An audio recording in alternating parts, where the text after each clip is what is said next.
In this video, we will look at the Arduino UNO microcontroller. How breadboards are used.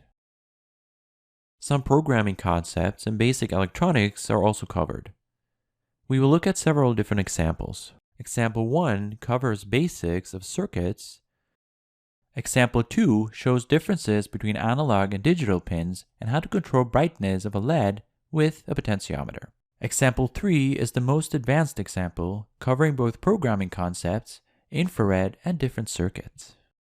At the end, we will look at more examples of Arduino sensors and controllers. Arduino UNO is the most commonly used Arduino board.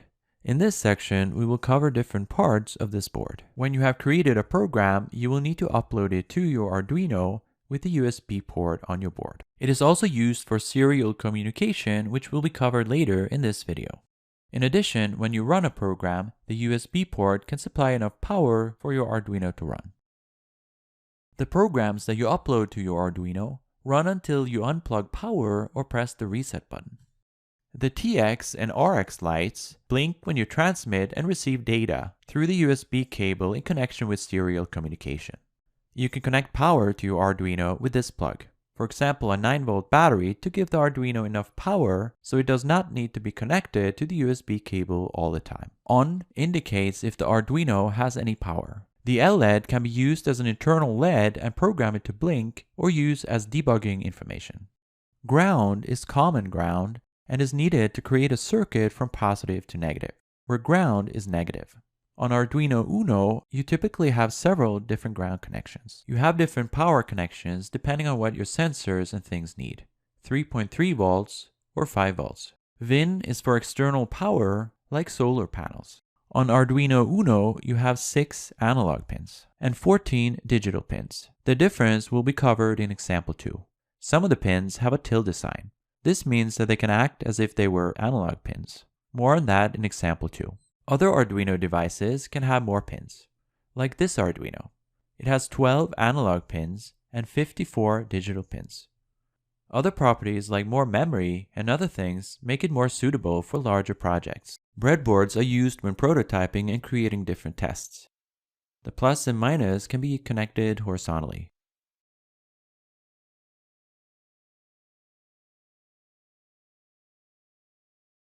You can connect several different breadboards together to make larger projects. Everything that you see from A to J in the picture can be connected vertically. The line in the middle separates A to E and F to J. You can make a connection across the separator if needed.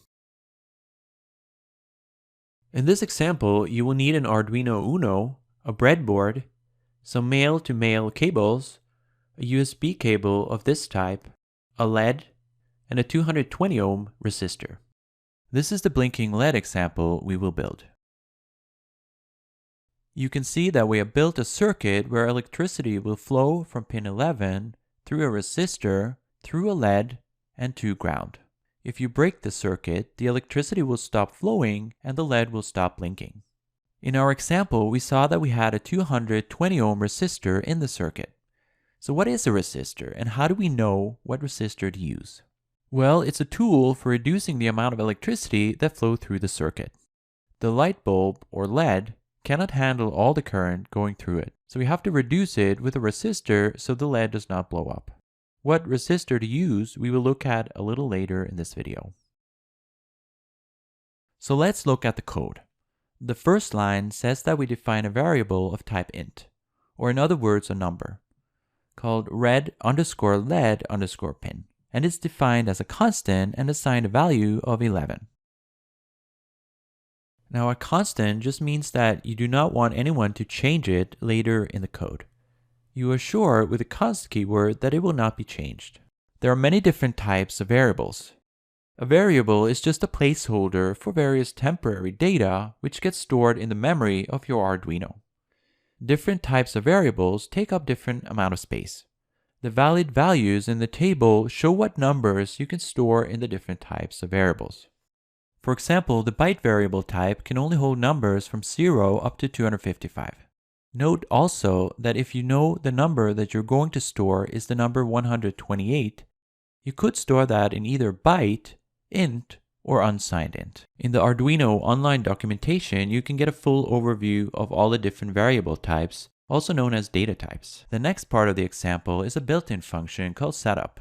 This function will only run once and run automatically by Arduino as the program starts. The word void in front of it means that this particular function does not return anything. Basically, a function is code that you can call by its name.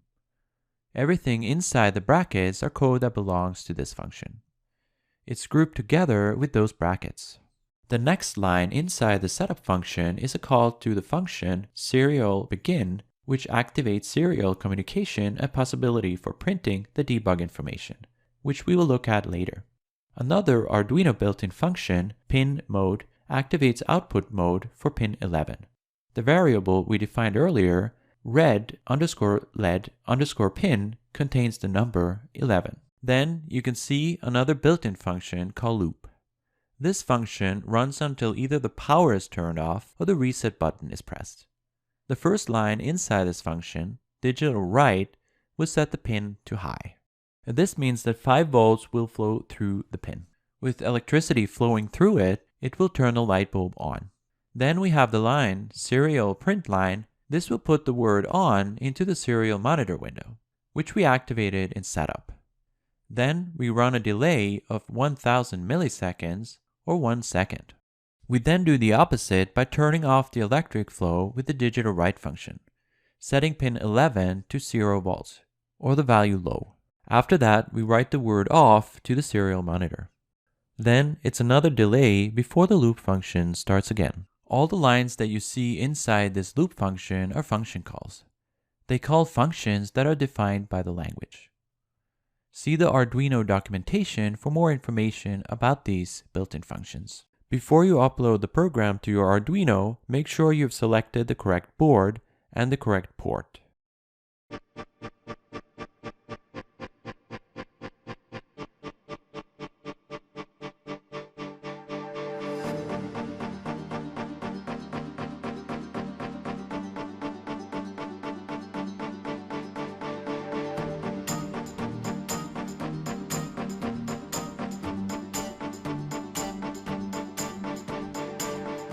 Here you can see our example running with different delays, so the LED will blink faster or slower based on the delay amount.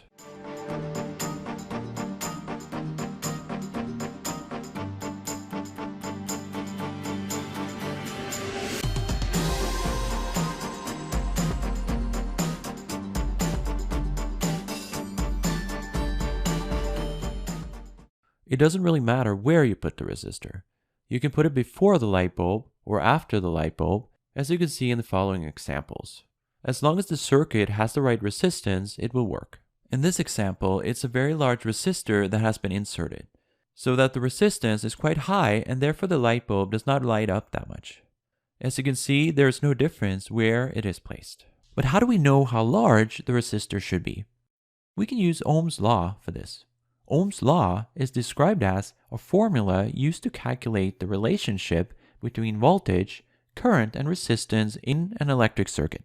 With this formula, you can find both volt, current, and resistance. Voltage can be described as the pressure that triggers electron flow, current as the rate of electron flow, and resistance as flow inhibitor and reducing flow. If you take a silly example like a water tank, you might say that the content of the tank creates the pressure or voltage. Then imagine a tap at the bottom of it. The tap can be described as the resistance. The more it is open, the more current, or in our example water, will flow through it. With Ohm's law, you can find volt based on current multiplied by resistance, find current by voltage divided by resistance, and finally resistance by voltage divided by current. You can find current and voltage by measuring with a multimeter.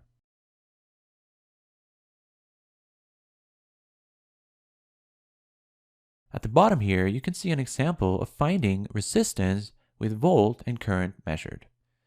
You can see that we need at least a 200 ohm resistor for this example. You might also sometimes need to check the volt or resistance in a particular part of the circuit. You can do that by inserting a positive red and negative black or ground cables to check at various spots. Here you can see a 9-volt external power plugged in to power the Arduino, without it being powered by the computer's connected USB cable.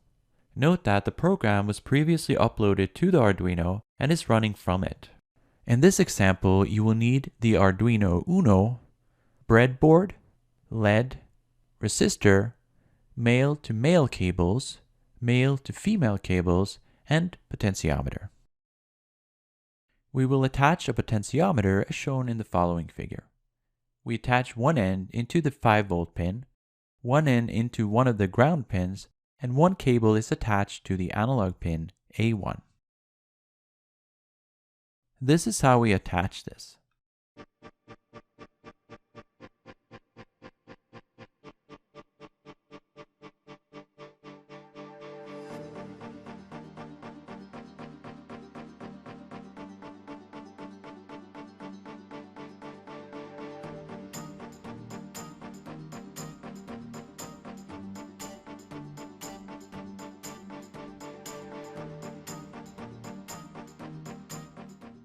The following code will read the value of the potentiometer from 0 to 1023. From the top of the code, we define a variable called sensor pin of type int, and this is set to analog pin A1.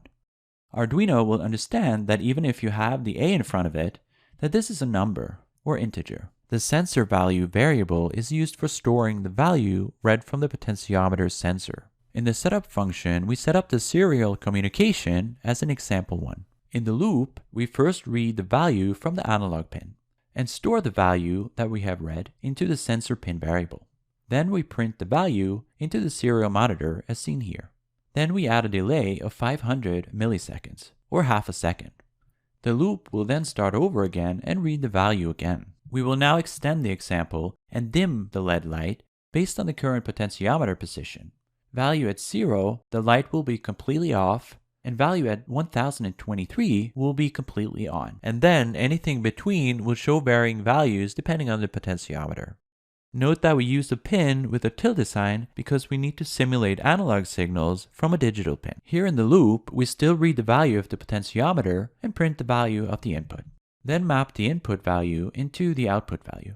Because the analog pin has a value from 0 to 1023 and the digital pin has values from 0 to 255, we need to map it over to the equivalent values on the LED light pin. We write out the output as well, and then finally write the value to the digital pin, which has the tilde sign. If the light bulb does not light up, you might have to turn the LED around the other way. It does matter the direction of the LED light bulb.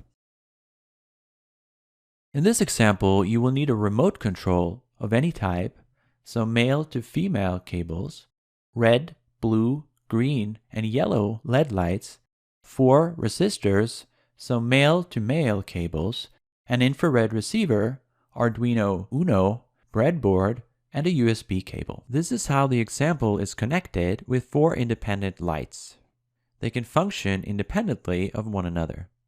We will look closer at how this works in the code. To use the infrared controller, you need to install a library as shown here. The one used in the example is called IR Remote. After you install the library, you will need to write the word include and then the name of the library irremote.h in the top part of the program as shown in the following line. Then we define a variable that defines what pin the infrared sensor is connected to. Receive_pin is set to 4. Then we return something called a class, which is a collection of helper tools that you can use with the infrared.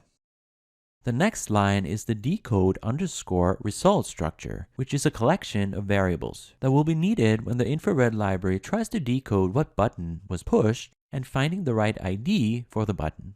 After that, we have all the different pins used for the different LEDs: red, green, yellow, and blue.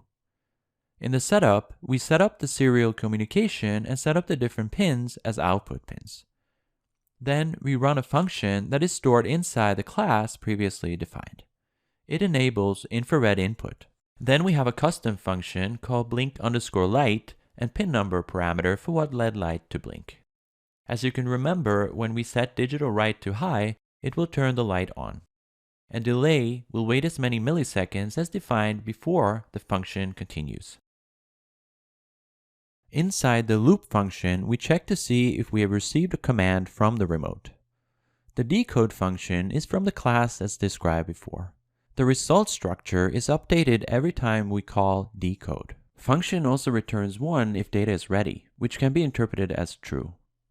When the if sentence interprets something as true, everything inside the if sentence is run. False or 0, it will be skipped. We then print an empty line, then write the word code, a line break with the value, then another empty line. At the end, we restart the ISR machine. When you run the program, you can see that each button that you press has a unique code. This code can be used to determine what button was pressed. Write down the codes that you get when pressing the different buttons.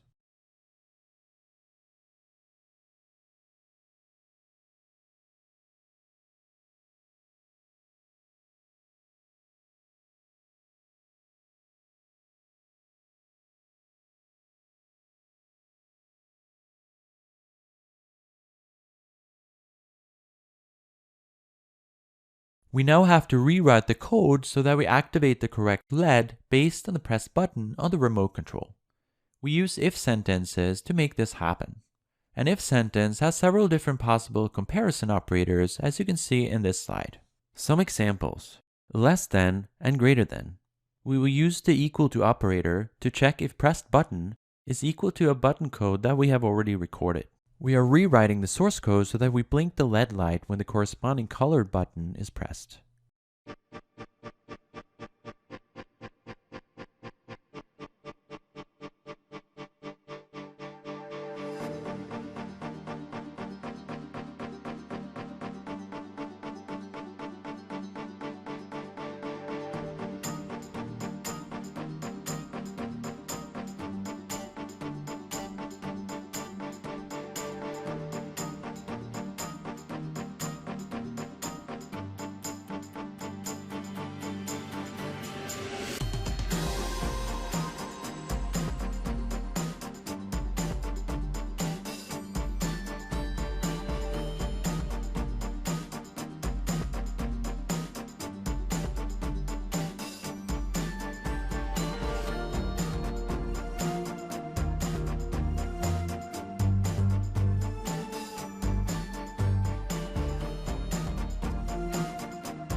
At the end here, we will look at some examples of Arduino sensors and controllers. This module can be attached to Arduino to make it support receiving and sending SMS messages and send and receive data traffic. You need a phone SIM card attached for it to work. With this module, you can give your project the ability to know the GPS location. You can attach the antenna here. This dust sensor can measure microscopic PM2.5 and PM10 dust particles in the air, and therefore find out information about the air quality. This is for reading and writing RFID cards. Here we have two different card types. This might, for example, be used for access control systems. Here we have a couple of sensors for measuring water and moisture. This could, for example, be used for creating an automatic watering system. Put this into the ground and turn on and off electricity on this valve to put more water based on the sensed values. Here we have a motion sensor. Whenever something moves in front of it, a signal will trigger. This is an ultrasonic sensor. It is often used in robots for obstacle avoidance. These are infrared or night vision cameras. Here we have an infrared receiver and transmitter, which can be used for sending and receiving infrared signals from remote controls or other Arduinos. This RF2.4 Ghz sensor can send and receive signals with up to 2 megabytes per second of data in a range up to 100 meters. A tilt sensor is used for detecting the tilt or orientation of an object.